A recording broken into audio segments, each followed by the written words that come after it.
Hey party people! DJ Echo Vibe here with Behind the Beats, the show that takes you backstage in the world of DJs and MCs. Ever wondered what really happens behind those turntables? Each week, I'm sitting down with the hottest DJs who've seen it all, sharing their stories and solutions to the real challenges we face. From tough crowds to crazy schedules, we're keeping it real and helping each other grow. This is DJ Echo Vibe, and you're tuned into Behind the Beats. Turntable spinning, interviews hitting. Catch the rhythm of the stories they spitting. Production gems, stacks in the sheets. The engine that hums, yeah, behind the beats. Behind the beats, storylines unfold. Truths untold, now shining like gold. Voices vibing, keeping it elite. It's the podcast, Behind the Beats. Behind the Beats. Welcome to Behind the Beats. Great to be here.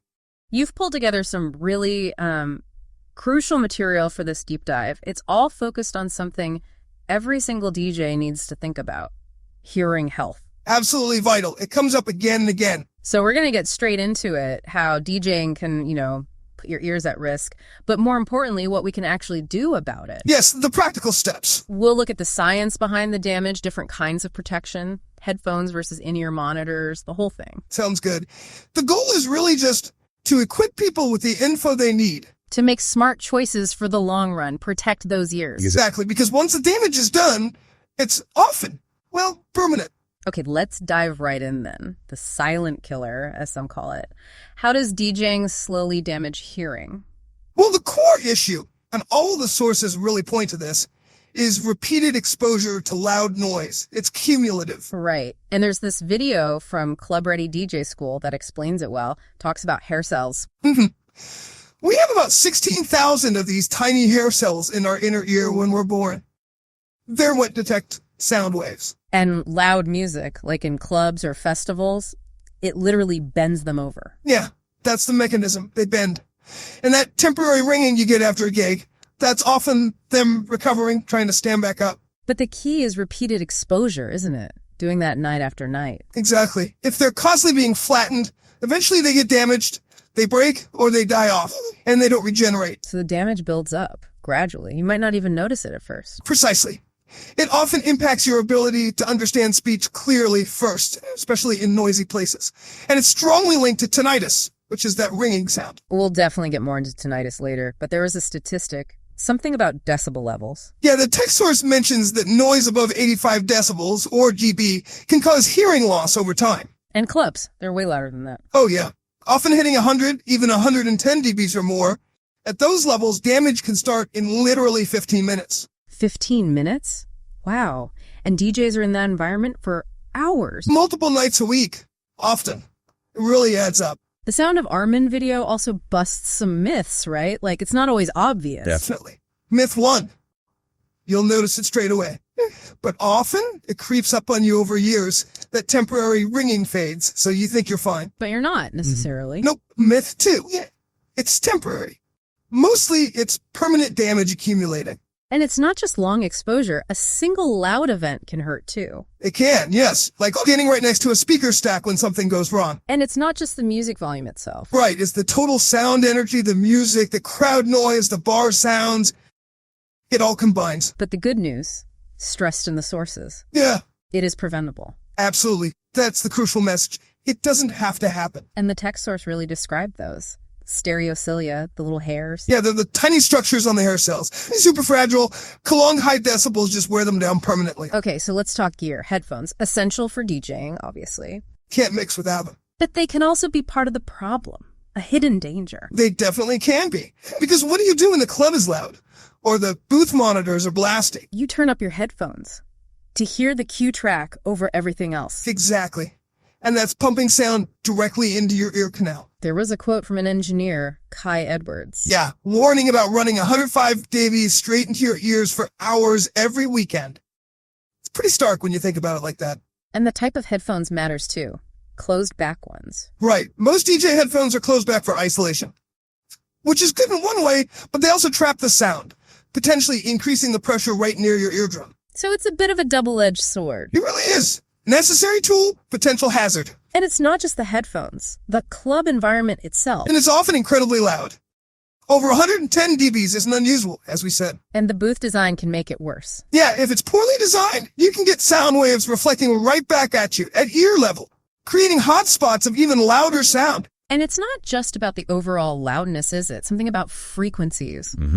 Dr. Alison Grimes mentioned this. Poorly EQ'd systems can have really sharp spikes in the high frequencies. And those are particularly bad. Yes, because they vibrate the base of the cochlea where the high-frequency hair cells are more more damaging. Ouch. And the booth monitors again. The club-ready DJ school advice. Turn them down. Seems obvious, but it's crucial. If your monitors are too loud, you will turn your headphones up louder to compensate. Creating that double whammy. Exactly. Their advice is if you can't control the monitor volume separately from the main PA, maybe tune them off completely or point them away from you. Wow. Okay. That's a strong measure. But potentially necessary for protection. Let's talk about tinnitus now, that ringing or buzzing sound. Many DJs seem to experience this. It's incredibly common. Yeah. And it's often that first really clear warning sign that you've overdone it. That quote from DJ Markey was powerful. I thought it was normal until it never went away. Chilling, isn't it? It shows how easy it is to just accept it as part of the job until it becomes permanent. The Club Ready video flags that ringing after a gig as a key sign of potential damage. And Sound of Armin mentions a friend whose tinnitus is directly linked to years of clubbing. It's a real long-term consequence. Dexter Clark Music had an interesting way of describing it, like a short circuit. Yeah, basically the overloaded hair cells misfiring, sending faulty signals to the brain that are perceived as sound. Not a pleasant thought.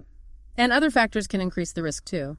Smoking, alcohol. The Club Ready video mentions those, yeah. Yeah. They can apparently make you more susceptible. So lifestyle choices play a role too. Okay, so these temporary issues, the ringing, the muffled hearing, how does that lead to permanent loss? Well, that muffled feeling you get after loud exposure has a name.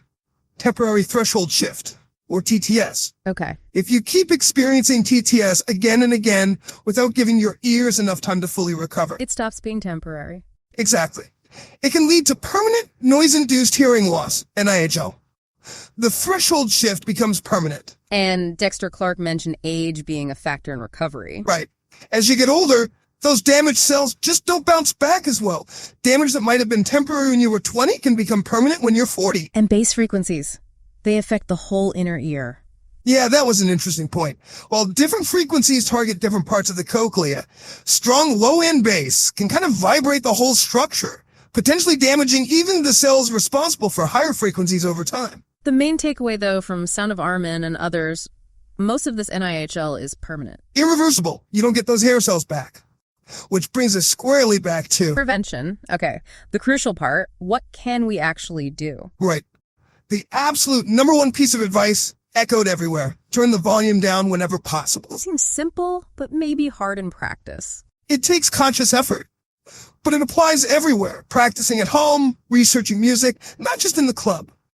Start quieter, let your ears adjust, listen to your body. Ringing ears means too loud. Definitely. It's your body screaming, stop. And for clubbers, just going out. Earplugs. Non-negotiable, really, if you value your hearing long-term. And for the DJs performing, we mentioned the monitors. Turn them down. Turn them off. Redirect them. Whatever it takes to lower the sound pressure right where you're standing. Sound of Armin really hammered home that it is preventable. Yes, it's not inevitable. Protection works. Okay, what kind of protection? The pasted text source detailed some pro options, custom earplugs. Yeah, brands like ACS, Animatic, Earpiece, Loop. These aren't your basic phone plugs. They have special filters. What do the filters do? They aim to reduce the volume evenly across all frequencies. So the music still sounds clear, just quieter, not muffled, like phone plugs can make it sound. That's key for mixing, surely. DJ Sasha called them his best gear investment. That says a lot. Yeah. You need to hear accurately. What about headphones? Any specific recommendations for protection? Look for good noise isolation. Models like the Sennheiser HD25, AI, TMA2, Pioneer HTJX10 were mentioned. Because good isolation means... You don't need to crank the volume up so high to hear your Q mix over the ambient noise. DJ Phil Harris even suggested noise-canceling ones. Yeah, like the Bose QC series. Same principle, reduce the external noise so you can monitor at a safer level. Other prevention tips? Volume limiters. EQ. Yes. Use limiters on your gear. Don't redline everything. Be smart with EQ, roll off harsh high frequencies. Maybe use compressors instead of just pushing the master volume. And getting your hearing checked regularly. Super important. Annual checkups. Get a baseline test done so you know where you stand and can track any changes. And taking breaks. Having ears recovery time. Crucial. Schedule proper silence after gigs. 12 to 24 hours of quiet is possible. Let those hair cells recover. Dexter Clark also talked about the custom plug filters, like 15 dB or 25 dB options. Right. You can often choose the level of attenuation based on how loud your typical environment is. He contrasted them strongly with foam plugs that just butcher the sound quality. He mentioned in-ear plugs, too, for monitoring. Yeah, basically IEMs, which we'll get to. They offer isolation and monitoring in one. DJ Phil Harris uses the ACS custom ones. Emphasize the clean sound reduction. Yeah, around 12-24 dB reduction without significant muffling. That's the sweet spot for many pros. Sound of Armin warned against cheap foam plugs, too. Suggested Etymotics is a good starting point? Yes, the tiered ones. Affordable, decent protection. But he personally uses custom molded ones with changeable filters. And getting them fitted properly is key. Absolutely. It's a specialist, an audiologist usually, to take the ear impressions. He also suggested decibel meter apps, or asking venues for meters. Yeah, just to have awareness of the actual levels in the booth, because your ears can trick you. Passive. There's the point where things get so loud, your ears sort of numb themselves as a defense mechanism. Your instinct might be, I can't hear properly, turn it up. But that's the wrong instinct. Completely wrong. The correct response when your ears feel numb or overloaded is always to turn down. That's a really important point. Fight the instinct. Definitely. Okay, so moving on to just general ear health practices for DJs. What daily or routine things help? The Club Ready DJ shared some personal tips. Keeping home listening volume moderate. Don't blast music all the time. Resting ears after loud nights, we covered that. Turning down booth speakers. And just developing an intuition using plugs when it feels too loud or if you're right next to a speaker. And making plugs a habit for the end of the night, even after you stop playing. Dexter Clark really pushed for starting young with protection, even if it feels silly. Because the damage is irreversible. What you do in your 20s can really impact your hearing in your 40s, 50s, and beyond. And DJ Phil Harris had that interesting story about earwax. Yeah, couldn't get his custom plugs fitted because his ears were totally blocked. A good reminder about basic ear care and hygiene being part of the picture. And the impact isn't just about hearing, is it? It affects your career. Massively. Difficulty mixing, needing breaks, potentially needing hearing aids much earlier. It can seriously curtail a DJ career. Which loops back to that golden rule from Sound of Armin. If you can't hear the mix properly, don't automatically turn up. Try turning down first. Often clarifies things without adding more damaging volume. Now, briefly, any mention of other health issues linked to this? Stress? Not directly detailed in these sources, but you can easily see the connection. Constant noise exposure is stressful. Worrying about hearing loss is stressful. The career impact mention definitely implies stress. And Phil Harris mentioned headaches. Yeah, headaches from loud music are definitely a thing. It shows the body is under strain. It's all interconnected. Okay, let's get into the headphone deep dive. Crossfader did a big review. Yeah, really comprehensive. Looked at comfort, sound quality, adaptability, looks, durability, sustainability, and value. What were the highlights, comfort-wise? One Audio and Pioneer got good marks for long sessions. V-Moda may be less so for some people over many hours. Sound quality. V-Moda and Pioneer praised for clarity. One Audio surprisingly good for the price. The AI teammate DJ2 were felt to be maybe a bit too EQ'd, not flat enough for some tastes. Depends if you're also producing. Adaptability, things like folding, swiveling cups. Pioneer stood out there. Very flexible. Detachable cable seen as a big plus, generally for repairability. Sennheiser HD25 and AI don't fold down as much. Aesthetics always subjective, but any standouts? V-Moda has those custom shields. AI, known for minimalist style. Pioneer HDJ X10 looks sleek, customizable colors. One Audio seen as maybe a bit bulky. Durability. Always key for DJ gear. Sennheiser HD25s are legendary, built like tanks, easily repairable. V-Moda felt tough too with metal parts. AI had some early headband issues, apparently fixed now. Sustainability, that's becoming more important. AI got a shout out for using recycled materials. Sennheiser repairability helps too, less waste. Cheaper, mass-produced stuff. Bigger question mark there. And overall value. Pioneer HDJ X10 seen as a good balance. One Audio offered great sound for the money. Maybe some mid-range ones weren't as clear value compared to entry or top tier. The big message was, it depends on your needs, right? Try before you buy, if possible. Exactly. No single best for everyone. Okay, now shifting gears slightly. In-ear monitors, or IEMs, DJ City TV made a strong case for them. A very strong case. Primarily for hearing protection. Because they isolate so well. Phenomenally well. Up to 37 dB of isolation with a good fit.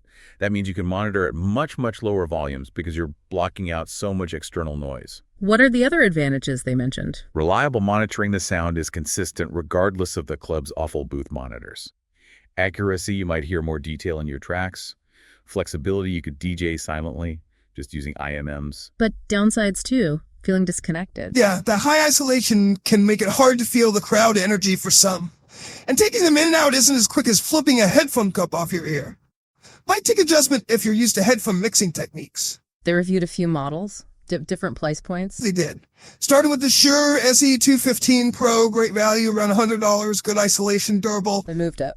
Mackie MP240, around $200, hybrid driver designed for more detail.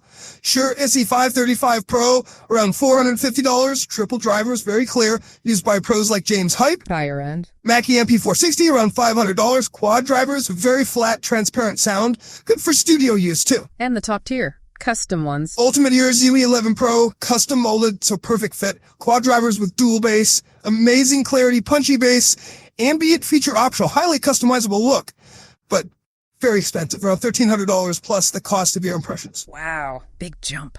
Definitely. And if you lose or break a custom pair, replacement takes time.